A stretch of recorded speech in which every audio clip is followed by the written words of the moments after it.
Hello everyone, welcome to Mindset Maximus. Today we have a very special guest, Indwin Joel, who is 15 plus years of experience in HR and not only from the IT sector, right from manufacturing to the IT sector. He was recently awarded the Best Risk Managing HR of 2024 and his organization Anubhavam was awarded for Excellence of Employee Experience 2024. And yeah, hi Indwin. Hi Gokul, thanks for the wonderful morning podcasting over here. So it's wonderful to be with you today. Pleasure to have you on with us, sir. Thank you so much. And how is it going with Anubhavam as the senior manager? We would be stepping into our 19th year in February 25, and we have grown massively and we have great plans. So it's been a rocking year for us. That's great. That's great. And looking at your working experience, most of it is in Mumbai. And how is Mumbai and Chennai, the difference? You are going to put a cross on my heart because if I say Chennai is not that great, the Chennai people, all my colleagues will give me a heartbreak. And Will if I say happen. Mumbai is not, then see, I'll say both the places are a great cosmopolitan. And due to my schooling in Delhi and Mumbai, I'll say I had the cultural mix of embracing being a South Indian. You're brought up in a North India environment. So for me, it was a cultural challenge shifting from Mumbai to Chennai. The acceptance part, the way the people interact, the way how you look at your ethics or your cultural fitment. It was a challenge for me, but now I think I have fit into the Chennai culture. I'll say not Chennai, I'll say Madras. That's an emotion. It definitely is. And that's a great background, like from a South Indian who is living in North Indian for the major part and recently again relocated to Chennai. And so, like, we'll start from your early days, right from your college. So, what did you do in college and how did you get into HR? And when was the moment that you thought, like, all right, so this is my thing, like, this is something that I can do well in my life and I'll keep on doing this. So, when did all that happen? So See, I'll have to take you a little back and then I'll come ha- into the front. I'll be So, happy, so please. how is the thing is like my dad is with the government services. So my schooling was there in Aurora. It's in Bulandshahr, UP. Like I'll say my till my sixth I was there. I've half part of my sixth in Mumbai till my 12th. So I was more keen on doing my MBBS because my inclination was if you become a doctor, you can save lives. So that was the thought process behind looking at an MBBS course curriculum. But I scored 5 marks less for the general cutoff, the government cutoff. So I didn't have any inclination pursuing engineering. But when this cutoff was less, then I was forced into engineering. Okay, so because my marks were a little less for the CET common entrance test in Mumbai, so my parents had a choice: do you want to do it over there? And being the first son in the family, so they had restrictions saying, do you want? I would get an engineering seat in Mumbai, but it will take a little bit of time due to the counseling and everything. So their inclination was like, are you okay going back to native and doing? So I was like, okay, you've spent half your life in north, let's look at our own culture or something. So my native is Nagarkoil, but I did my engineering from Tirunelveli. So Okay. again a cultural disorientation or a dislocation. So 2006 to 2010 was my engineering, and that's the core, I'll say, core of my journey. Because when you're with your parents, you take them for granted. So during my college days, it was what do you say, a lot of insights and a lot of learning, like respecting your parents, the way what all things they have done for you, and then looking at what all things you can do for them. And then the financial literacy, how to save money, because every week now and then the college asks, and then you have to arrange. So I'll have to call my dad and say, Dad, this is the fees, that is the fees. And then I was like, okay, there are three people in Mumbai. My dad is earning. He is the only. He was the only one earning at that time, and my mom is a homemaker. I have a younger brother, so I was like, okay, there are three people staying there with a salary, and if my dad keeps on rolling it out across over here, then it's a challenge. So okay, let's cut down our expenses. So a little bit of financial planning and financial literacy was brought in, and then engineering was done. engineering by not by choice but by fitment or by force. But I respect my dad's decision to put me into engineering because that has brought into me the way of looking at things. So everything I look at how do I break it into small problems, the flow chart or the flow mapping or the process remapping, or you can look at like how do I do a root cause analysis. Because of my engineering background, it comes naturally to me how to break down a bigger problem into a small problem, and can we look at solutioning for each stage. So from there I did my engineering. And when I did my engineering, another challenge was our results were out in April or June. I didn't clear three papers were gone in my engineering. So I was like shocked of my life because I got one paper dropped in my seventh sem. I was all clear till my sixth sem. Seventh sem there's one paper drop, and the eighth sem you have your the project and your three subjects. All the threes have washed out. So I was like, this is not me. So from April to September till my results were the revaluations and everything were over, half of the time is gone for the campus and everything. And my college didn't have a campus. So I was looking at shifting back to Mumbai and then look at an opportunity. So when the revaluation results could come in by September, I had cleared. The clearance and everything has happened, but already crucial time for campus placements have gone in. So when I was already in Mumbai looking at different opportunities. So from that 2010 to my first break in 2011 May. So around 1 year there is a gap between my engineering and my first job. In that I think I would have faced more than 3,000 to 4,000 interviews. So that was my learning curve towards facing how to face an interview, how to excel at that, and all those things. But the only challenge I faced was I would clear every round and everything. But during the HR round, the HR will say, "Sir, we will give a preference to a person who has done their engineering from Mumbai or from Maharashtra." So I was like, "Oh man, what is this?" I'm been brought up in Delhi and Mumbai. I can speak the language, but they're looking still at a degree which is there. So I was like, okay, we say we are part of India, but still there is a lot of things happening which are out of our own hands. So I was like, okay, let's wait for the right opportunity. So my first job was with Thyrocare as a maintenance engineer. So we used to be like biomedical engineers who need to take care of the machineries. So for any testing or anything, there will be samples like blood, urine, stool, or any sample coming in, we have to do the testing. So there would be technicians who will do the assessment and the tests and everything. But we need to ensure the machines are ready. The queues, the machine is maintenance is done, preventive maintenance is done on a daily basis, weekly, monthly, all those things is being taken care. And then the technicians will do a QC. If the if the controls are within the range, we can go for the sample processing, everything done. So there, my interaction, my reporting authority had 6 or 7 departments under him. So like administration, operations, learning and development, new initiatives, then your HR part. So as a first in the in like a junior resource in the organization, we used to be shifted to different departments. So my exposure to HR comes from that lineage. Okay. And then I was very good at connecting with people. Because of my schooling in Delhi and Mumbai, Hindi comes naturally to me. So my English, Hindi is being taken care. Now Tamil being my mother tongue, I can only interact.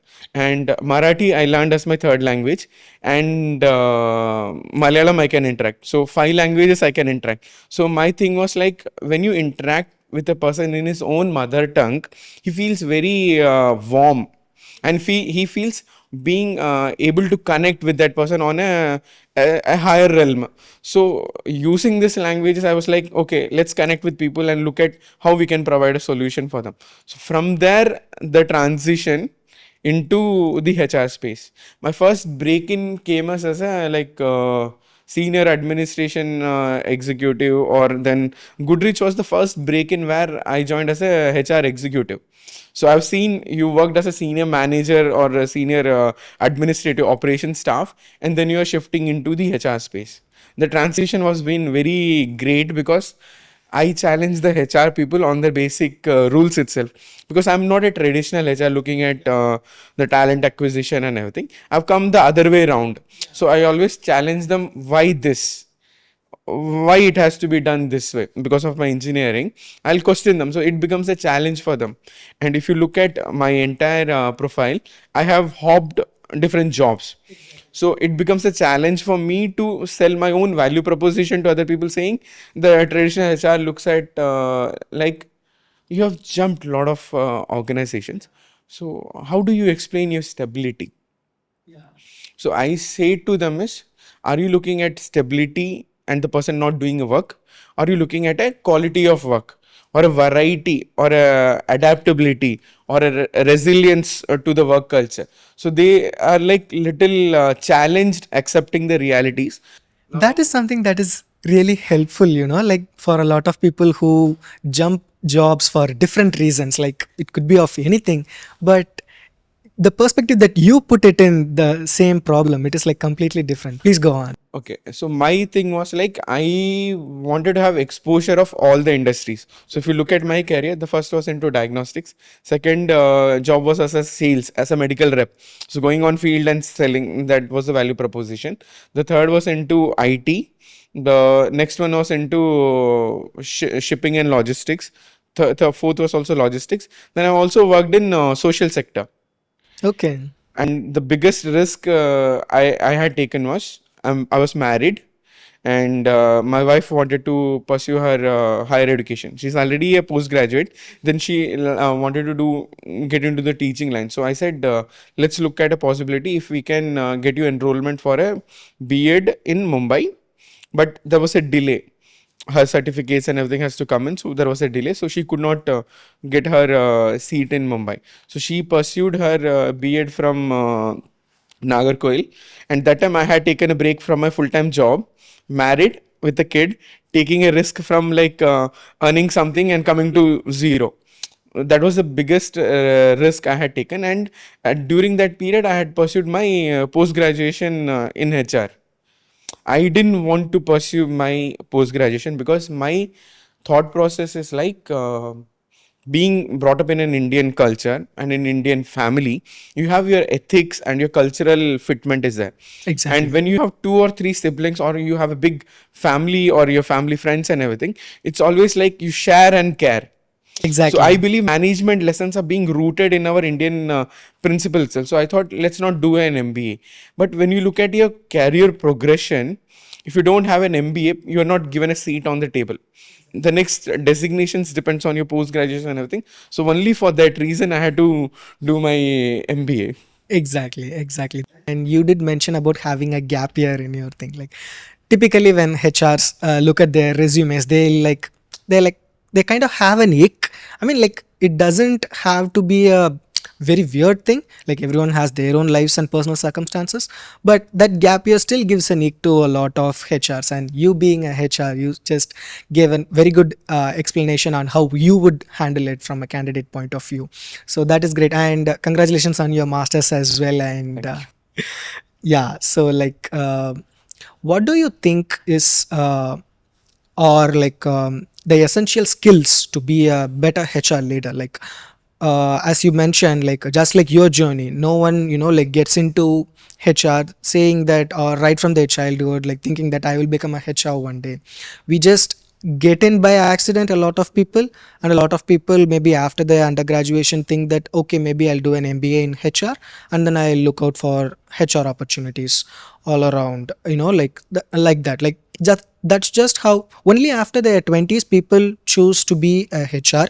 And unlike the other career paths, like say a scientist or an IAS officer or like a doctor, like you don't have a very well defined career path, right, that is fed into you right from your childhood. Like you figure out your own life, adulthood, and also your career after your 20s. So like for someone who's aspiring to be the best HR on themselves, or like the organization has ever seen like that, what are the skills and insights that you will be giving, and what are all the skills that they need to develop, and how to like track those skills and the impact that they make in organizations via KRAs or any other metrics that you would be, like suggesting. So yeah, we'll take it from there.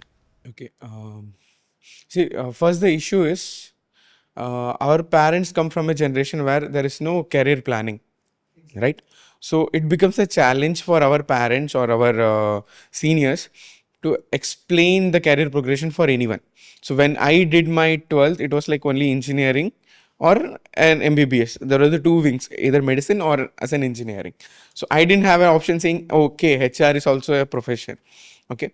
So then, and another issue is a lot of the people who go into engineering shift into the management and the MBA jargons and everything. They come into that rat race. So they also don't know what is their aspirations. So first thing is like if anybody wants to do something in their life, do a self analysis to understand what's their strength, what's their weakness, what's an opportunity, and what's the threat. Depending on what's their Typical plus SWOT points. Yes, analysis. a detailed SWOT analysis to understand what is their aspiration and where they want to see themselves. Because like if you walk in the beach, after some time your steps are being washed away by the water, the flowing things, right? So if you look at your life, the decisions taken by somebody else, you feel very hurt that you have not lived your own lives on your own terms. So my thing is, it's okay, ban your fingers, but live your life on your own choice. And for a HR perspective, I'd like to take you like to the evolution of HR. We had industrial revolution, and then the machineries, the industries, and everything has come in. So at that juncture, we had a HR as a personal management. That was the journey of the HR as a personal management, where he will look into the only the basic hygiene thing. And then from there he had shifted to a training manager or a human resource development or management. And then the recent one which we are looking at is with the fifth revolution, industrial revolution, we're looking at HR to be as human capital management. There's a capitalization and there's a lot of commercials and all those things being looked at it. But now for any organization, there is a value proposition from the customer. We say customer is the king. So likewise now the shift has happened wherein every human resource, every human capital in an organization is also looking at a value proposition and also looking at a very good experience in the organization. So from human capital, now we have shifted to HX, I'll say, the human experience.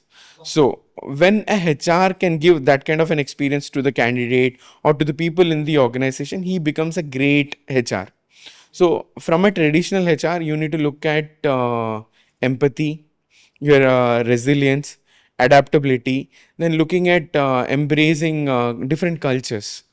You are also looking at traditionally, if you look at a HR, we look at like basic operational functions like your comp and ben, your learning and development, your appraisal cycles, your onboarding, offboarding, and the life cycle entirely.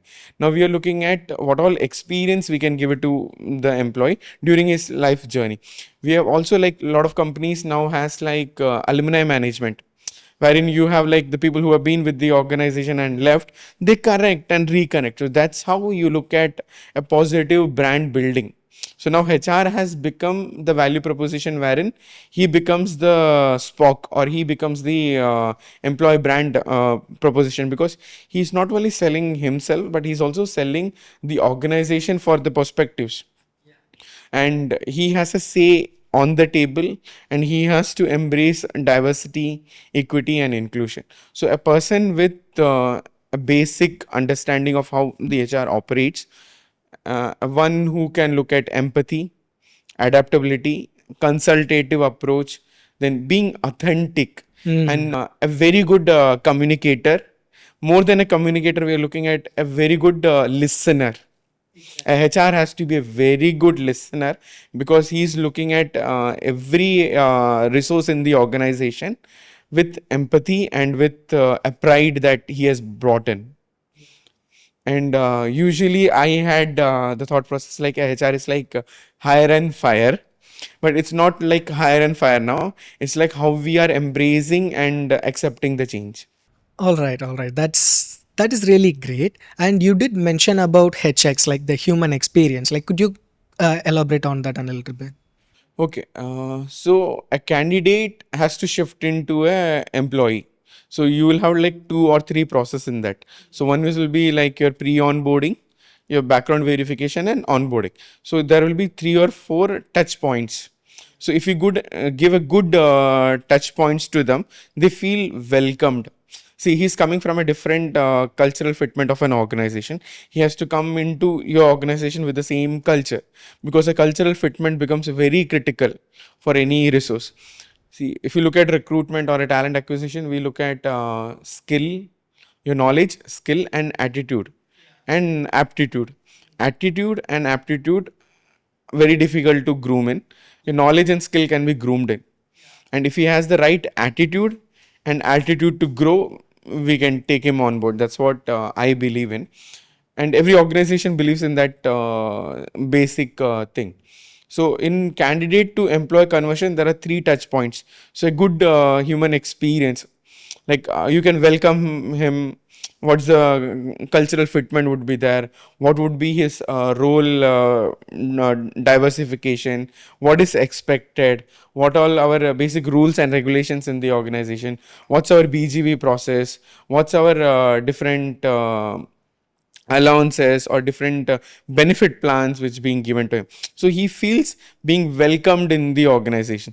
Or you can also have like few organizations have before he comes into the organization, there is like a morning breakfast or an evening chai pe charcha kind of thing, wherein they connect with their respective bosses whom they're going to work, or with a TL, so that there's a connect being made, and we take it across. And with your onboarding, the next phase, you can look at different pulse surveys and feedbacks. So those are all the touch points wherein he feels warmed and welcomed. See, Yeah. HR has to be empathetic. It's not like what all things he does, but the way he looks at them, the way he perceives them, the way he listens to their queries, how you understand them. So your onboarding itself is a very long process. I've seen people come for onboarding, they're there, and evening they go and they say I'm not interested. There has Yeah, been that cases happens. like that also.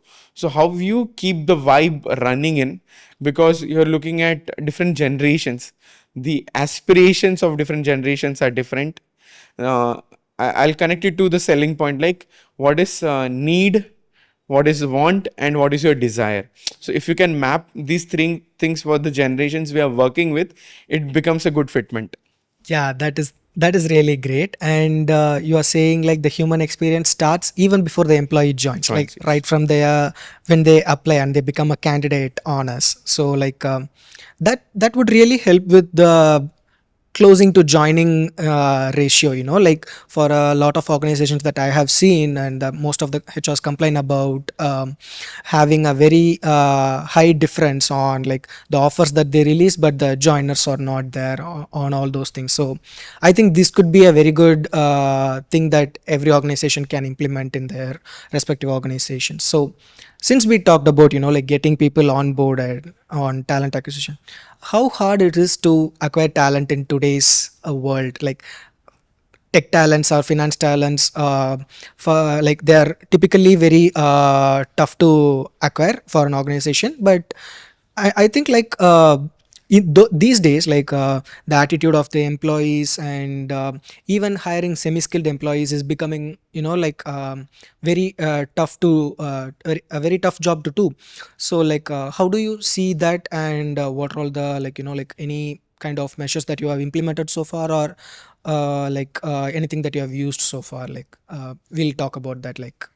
See, the most critical part in an organization is the talent acquisition and the management. And if you have the right resources, you're game for everything. Yeah. If you don't have the right resources, there's a like a business loss and kind of issues. So the HR has shifted from a talent acquisition person only into a business partnering, the HRBP role in. And nowadays, everybody like the HX experience, um, the talent management also is looking at those kind of touch points. You have different generations of workforce. I'll take best example is from my personal life. My dad has been with the government services. He joined there and he retired from there. When you look at my own profile, you told I have jumped into, and I accept that I have jumped into. So now every individual is looking at gratification and recognition, a work-life balance. So are we proposing those value proposition, the employer value proposition, to everyone who is going to be a prospective? And there are a lot of people who are the prospective candidates, and how do we get connected to them? They may not join us on an immediate timelines, but we may look at how are you building your talent pipeline. Your talent management is critical. Your talent value proposition, what's the benefits they have. So there are like employee engagement activities. What do you do? So people go and look at what kind of activities this organization is looking at. People also look at your reviews, your Glassdoors, your Google, your Ambition Box, your Indeed. People are looking at those kind of value proposition to understand, is this a good fitment for me? It's more than like the employee selling the jobs or the openings. It's like people are shopping into the organizations to understand what kind of fitment are there. Now another thing is, when we look at the earlier generations, the skill latency was very huge. So if you know a skill, you can live with that skill and retire. Now the skill, and with AI and everything growing into the market, we are looking at a lot of transformation and disruption. The tech industry or any industry for that matter, there is a disruption being brought about by the technological advancements. So we need to look at people who can embrace this change and also adaptable and quick learners. So how do we gauge them comes with different platforms. Like if you look at me applying for a job, I'll be traditional. I'll either go to Naukri, or you had Monster, or your thing Shine India, were the older people. If you look at before us, they'll usually go for the Wednesday edition of Hindu or any newspaper, where there you will have the job portals The coming. call to the companies. Yes. So that's the traditional way of looking, and we have also evolved. So digital recruitment has become the need, and how we propose to the value proposition. And the younger generation is looking at they being more. I'll not say more. They're being more vocal about being responsible and giving back to the society. So they are looking at a social cause or a social a corporate social responsibility also they are looking at. So what's our value proposition to our environment? That's also very critical. So how are our websites, are how are we like helping any social cause? That's also the people are looking at. So how we present ourselves on different social media platforms, that is also need.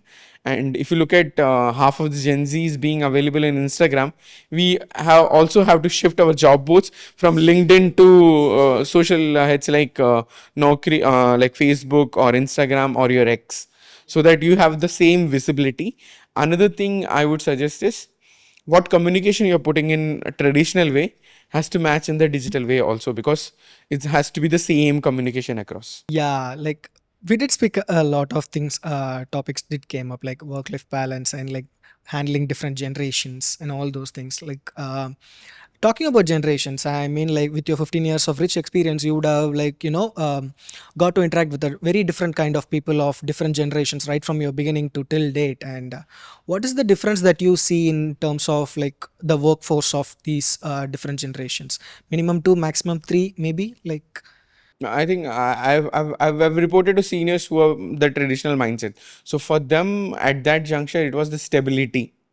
Stability was there, and then that generation was the generation who was looked into a lot of disruptions, technical disruptions. So they looked at stability and providing to the family, because we at that juncture, like 20 years or 30 years back, we had a generation where we had a large family. So you have to look at more members in the family and to feed. So a stability in the job and a good salary, that was the norms. Now when you come to the next generation, we are looking at people like me who had jumped for aspirations and for our needs. So we were looking at a recognition, a learning curve, and a value proposition to be brought in, because we were a generation who had seen your Walkman, your cassette, your Walkman, your computers, your CD Today player. our pods. Today the iPods. And now I don't know, our next generation is going to see what kind of a digital thing. So we looked at a I would be to a generation where we looked at recognition and a good work life balance. Now the younger generation is looking at constant feedbacks, a social responsibility angle, and a lot of learning exposure they are looking at. Early generation and our generation, we had a dependability to look at taking care of the family. Now the younger generation are like, they're coming from a generation where their basic needs are being taken care by their parents. So they are looking at how life can be enjoyed to the maximum, not in the wrong way, but at the best way, how they can enjoy and how they can look at giving back to the society, because they are being very responsible people. They're looking at transparency at all levels. They're very good communicators. They want their aspirations are very high.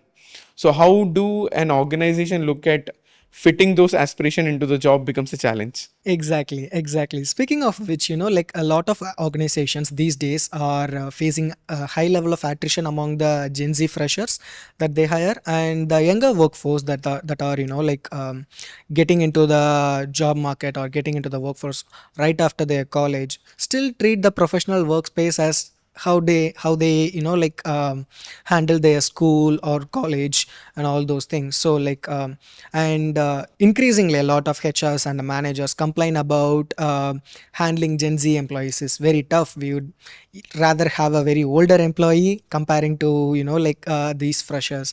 It is incredibly hard to train them with this attitude. They will not make up to the professional workplace and all those things. So speaking of which, in your experience, and your take was like a slightly more like easy and good about the Gen Z, because a lot of the senior people don't have that perspective about Gen Z employees. They think that like very rude and arrogant people who don't know how professional things work and all those things.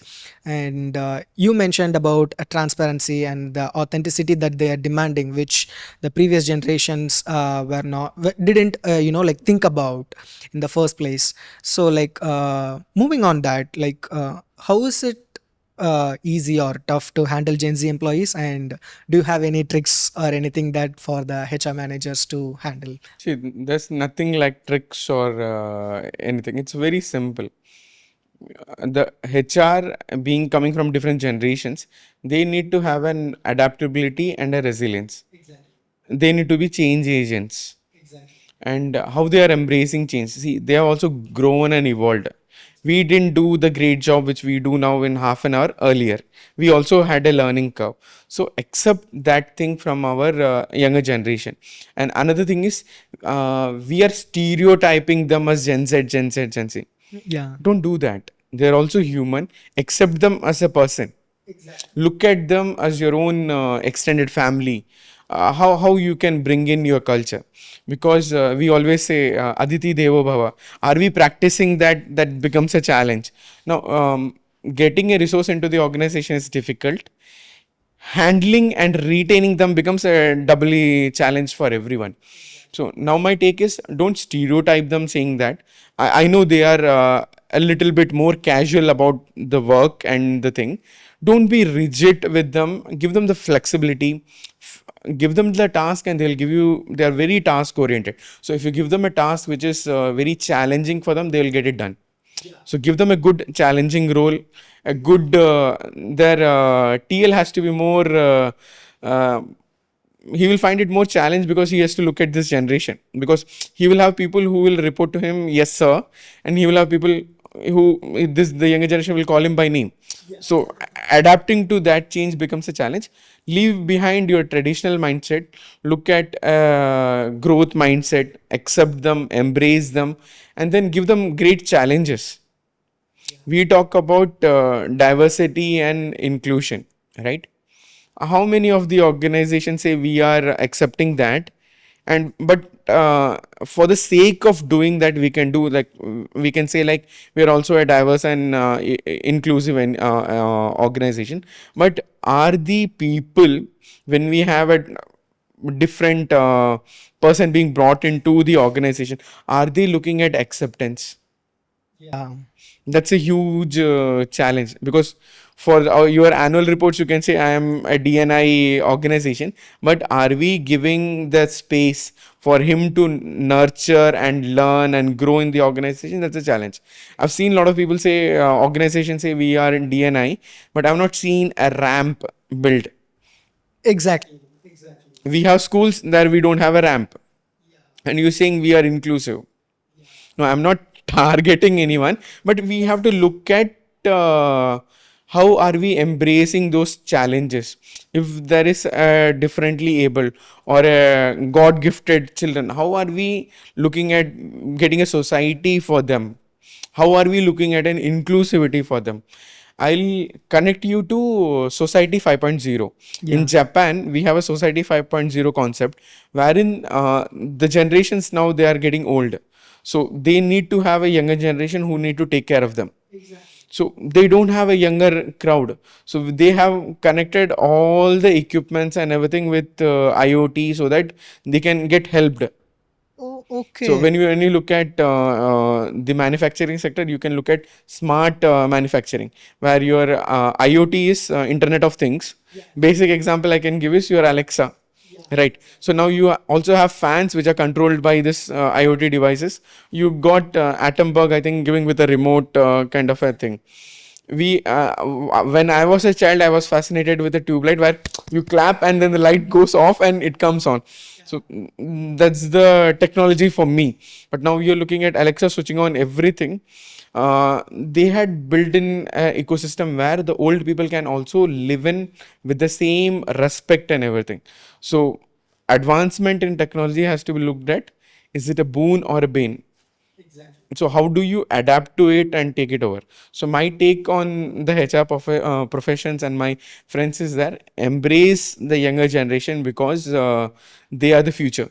Exactly. And Exactly. we always say past is history, future is mystery. So live those moments. So enjoy and create memories where you can take it to the future. Exactly. That is really great. I really hope the HRs that are watching this will find it helpful. And we did talk a lot about work-life balance. And I think, I believe you are a person of, like, who's much more concerned with the society and environment. And we did discuss about diversity and equity and inclusion and all those things. So, like, we'll walk over all these topics. So we'll start from work-life balance. What, according to you, is work-life balance? Because, like, there has been a lot of controversies in the past couple of years around this topic, with a lot of famous people giving different opinions on these things. And I wouldn't want to, like, particularly tell about anyone, or tell any quotes or anything like that. But as HRs, like, like, it is essential for us to get the maximum productivity from the management point of view, but also make sure that the employee is doing good on their own well-being and having that proper balance with their own lives. So, like, as a HR, how do we manage this? And what, according to you, is work-life balance? And how do you manage both of them in your own life? And from a HR point of view, how do we ensure that our employees will also have this? See, there's no concept like work-life balance. It is not work-life management also. It is work-life integration. Okay. No, because you have like workforce working from home, you have workforce working from office. Now you also have the concept saying work from anywhere. And we have a lot of organizations which are like people centric and digitally front. So they don't have an office. So earlier the concept was brick and mortar kind of a setup. Then you have a office. You go to the office. Now it is you can work from anywhere. Yeah. So there is no work-life balance kind of a concept. It is called work-life integration.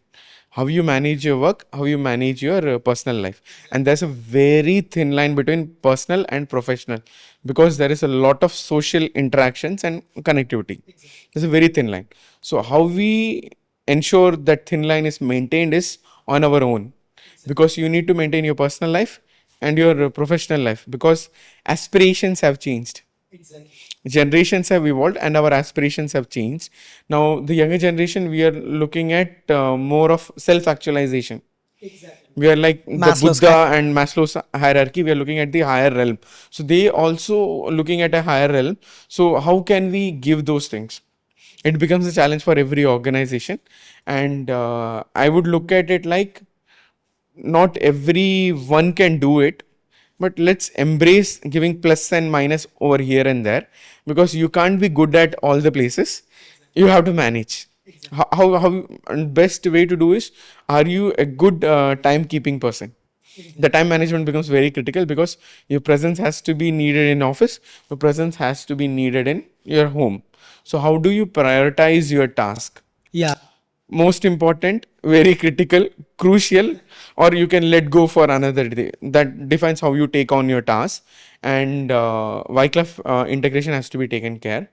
And now the definition of family has also changed. yeah, Earlier, the government had the concept hum do hamare do. Nam river, namak river. The concept is going now, and where we have the younger crowd saying, "I am your kid, you are my kid. Why do we need a kid?" That social change has also been brought in, and we are also looking at embracing the third gender. So, how do we look at a work-life balance?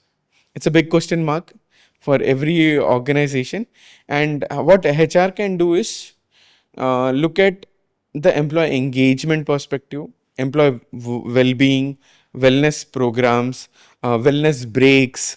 Instead of saying sick leaves, you define it as like productivity breaks or wellness breaks. How do we, instead of being reactive to those issues, how can we proactive and give solutions for that? exactly. Because end of the day, HR means business and resource means business, and HR has to connect these resources towards the organization success, organization's end goals. Exactly, exactly. Like ultimately, the goals of the HR department has to be aligned with the business's goals. Ultimately, yeah, that is great. And you did mention about employee well-being and employee wellness solutions. Comparing to that, comparing to a lot of priorities that the business has, employee wellness is not in the top 10 most of the times. And what would you suggest HR managers or head HRs who would want to take care of their employees, like do some employee well-being solutions, but most of the time they don't have a budget. They look forward to do something in-house or like get some help from the outside, and but they won't have a budget. And do you have any suggestions, any free suggestions, any cost-effective solutions that HRs can implement in their organizations? See, when the organization is looking at investments, look at value propositions for every employee. Like if you're saying you can work from office and you can work from home, give them allowances for building the home environment wherein the office setup can be mapped in. That's one way to look at it. And when you're building or shifting to a new premises or something, look at the chairs and the furnitures, ergonomic, that is key. How do you sit, how do you present, and don't be rigid on the work timings. Give them a flexibility. See, creative people have sabbatical leaves where you go on a break, you come back with a new zeal and energy. So likewise, people more in the IT sector, if you see, a lot of people are very much stressed. So how can you look at engagement activities for them? Yeah, Either wellness break or gym breaks, gym memberships, or wellness kits, or you can also look at annual health checkups. There are different hospitals and organizations which will give you, as a part of their CSR, they'll give you a free orientation or a reporting. So how do you collaborate? It's the HR has to look at avenues. I can give you examples like Apollo Hospital, or you look at Mayot, or you look at Kaveri hospitals. I have connects where they, when I had approached them for any orientation for my organization, they were happy to come on board and do some kind of a basic health hygiene for our employees. and we did discuss about ESG, like the environment and social, like how concerned you are about it. Like, can you like walk us through about the ESG, and could you please talk more about it? See, whenever an industrialist or a businessman is looking at an investment, there are two kind of investments. One is the green investment, and then the yellow investment or the red investment. So green investment is like from scratch zero, and red investment is either a takeover or a merger or acquisition kind of a thing. Somebody has done it, you take over and take the legacy and go. Best examples I can give is the Tata Group. They will look at green investments wherever they will go. Tamil Nadu is also a good example of that. Then at West Bengal also they had an example. See, every organization need not look at the regulation per se to look at CSR. First thing is, as a human, are we responsible? That's one thing. We are responsible because we are brought in that same culture. So everyone is very much responsible. But the degree to which we are responsible is a question mark. Next is, after being responsible, are you socially responsible? Yeah. That's the next thing. When you're socially responsible and when you're forming a team or a group, you look at CSR, corporate social responsibility. I take it that responsible. Are you socially responsible? And then are you a corporate social responsibility? Government regulation says a lot of things on CSR. Don't look at it as a person. Look at CSR at looking at investment to look at looking at your prospective clients or a prospective value proposition or a prospective candidates. Your CSR will look at your employee value proposition. They will also act as your way to market your own self, because if you're doing something good for the society, the younger generation is always looking at people and organization which are more socially inclined. So instead of shelling out money on any branding or anything, if you do something on CSR, it's a very good take. Now, for any organization who does that, either you do a pest analysis or a pestle or a steeple. There are different things being brought into those analysis. So if you look at a steeple analysis, you will have like social, technology, economy, legal, then a lot of things are there. So in that you have also a new thing coming in like ESG. That's a very hot topic in HR space after the AI thing.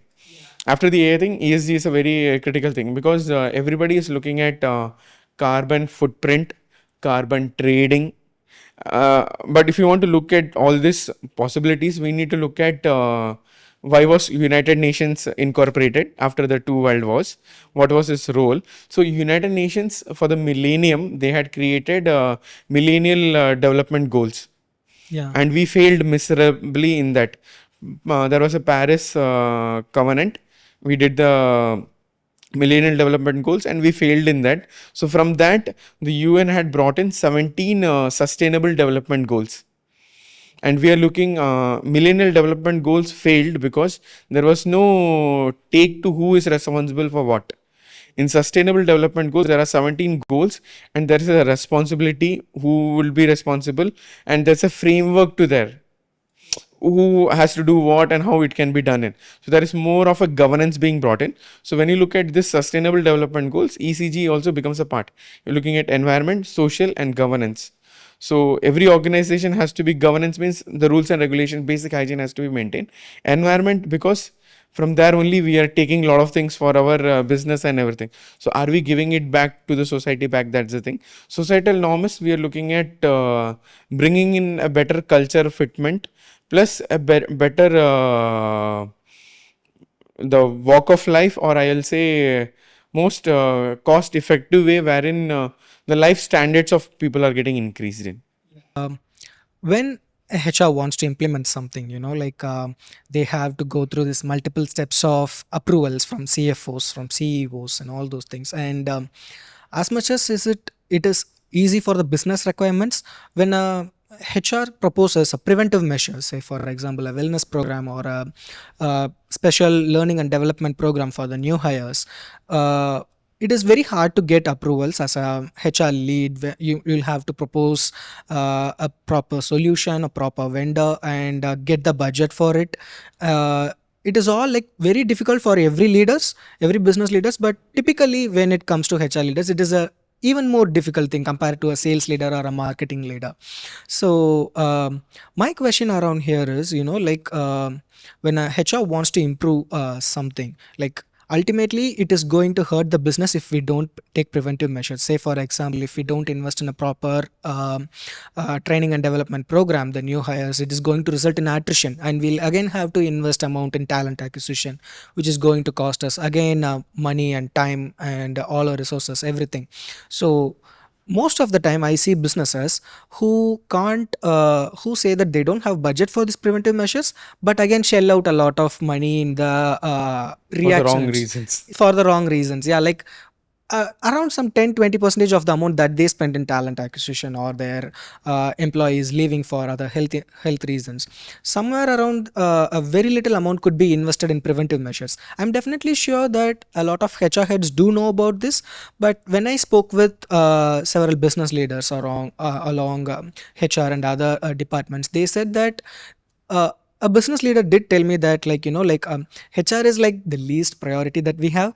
We are currently focusing on investing in and around product and in sales, because like we are on the growth time and all those things. And a HR leader did tell me that it is very hard to get budget for everything. Like taking the attrition example, like if it is going to result in attrition, again it is my responsibility, I'm putting in a preventive measure.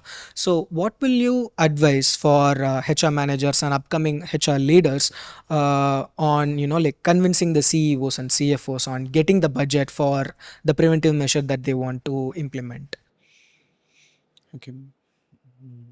Okay.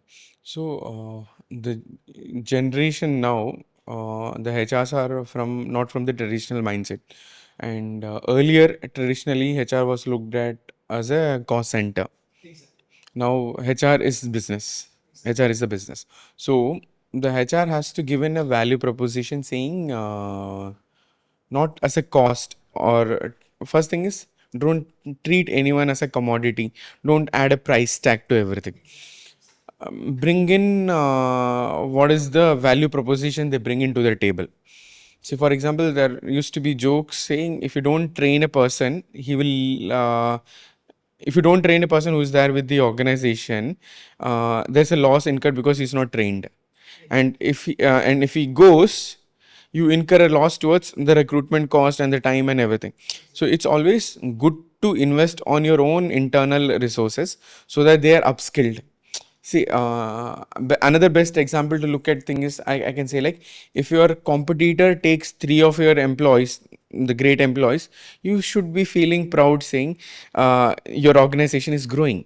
Look at it at that perspective. Don't look at it at the negative perspective, but at a proactive perspective, like you invested on them and then they are going to the next levels because they were your employees and you should be happy for them.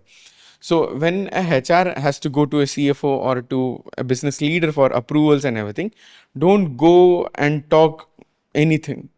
Talk data. The HR has a lot of data, like your attrition data, your training data, return on training in ROI is there. Then what was the DNI index? What was the branding related advertisement? What was the cost to hire? What was the different talent acquisition measures they had taken, what was the wellness thing, what was the insurance cost after this wellness activities done, was there a reduction in the premium. There are a lot of touch points to all those things, and put it as a value proposition to the organization and to the business leaders to make them understand this investment may be the necessary evil, but do invest in that so that there are other repercussions being taken care of. And instead of shelling out more money on new resources, let's invest on internal mobility, upskilling programs, wellness programs, so that everyone is happy. It's always good to work with a known devil than work with some other devil. That is a really good example, because this comes from the attitude of CFOs, because ultimately their job is to maintain that bottom line and not, like, go below that. And the sales and marketing leaders generally aim bigger, and since they bring in revenue, like, they get easy approvals. I wouldn't say like it is a blind approval. I mean, like, the CFO goes through everything based on the bottom line that they have, and also the typical ROI that we will hopefully we'll get it in the future. So that is where, like, HR is more about being preventive and keeps the day-to-day thing together, holding together, instead of when the company is focusing on the growth. So as you mentioned, like data is something, like the upcoming HR leaders are not very well versed with. So that is something I think the audience will find it helpful. And again, you mentioned that HR was a cost center, it was seen as a cost center previously. So that brings to me, like, do you think HR is a cost center or an investment place? And how was it viewed previously, and how is it being seen right now? Because as much as I can see and interact with the business leaders, it is generally people think it is still a cost center, and I would like to have your mind on how it is a cost center or an investment thing or anything. Okay. See, HR has evolved to HR experience. So if you're looking at a greater experience, you have to shell out money. In Hindi, there's a statement, "जो दिखता है वही बिकता है." What is seen is only sold.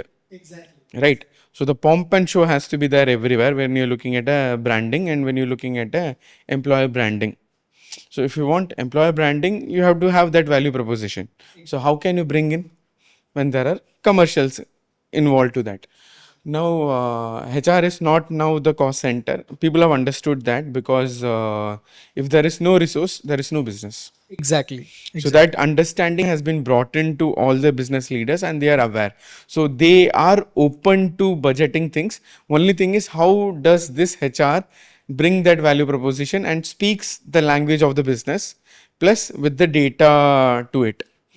When we go to our leaders with data perspectives and everything, it is becomes easier for us to convince them to ensure the approvals are being taken care. And then we need to look at different touch points, like what's the cost per hire, what's the business revenue done, what is the retention rate, what is the training cost, what is the wellness cost, what is the premium paid over the years after this wellness initiatives, what is the premium paid for the insurance, where there have been cases of lesser attrition or lesser absenteeism. Exactly. There are a lot of data points which the HR also doesn't look at it. So bring in perspective where we find a challenge to quantify them, but bring in some perspective saying how the value proposition has been brought in. Don't look at only numbers for the first say, but bring in quality checks and quantitative analysis also to in the picture, saying what would be the return on investment on a long term. Don't the HR has to be not short vision but a long term vision in the organization, so that he looks at more towards the business. And the HR has to also understand what's there on the newspaper page one, how it is connecting to the newspaper the last page. Yeah, exactly. And that is really great. That is really a great, insightful thing. Like we discussed about how data is important to the business, and empathy is important to the employees, and how HR, like being the middleman between both the management and the employees, has to balance both the empathy and also the quantifiable data and everything. And that is really great. It was an insightful conversation to have with you today, Inwin, and thank you so much for your time. And it was really a pleasure to have you with us. Thank you, Google, for this opportunity. But before we sign off, my thing to the younger generation is take risks, how much ever risk you want to take. The more you risk you take, the more you will learn and upskill. Be open for communication, more open for learning. Either only thing what you can say is like either you decide or you discuss. If you're going to discuss, you're not going to do it. If you have decided, go for it, and whatever decisions you take, work on those decisions, because there is no right or wrong decisions. Your decisions make it right. Wish you all the best.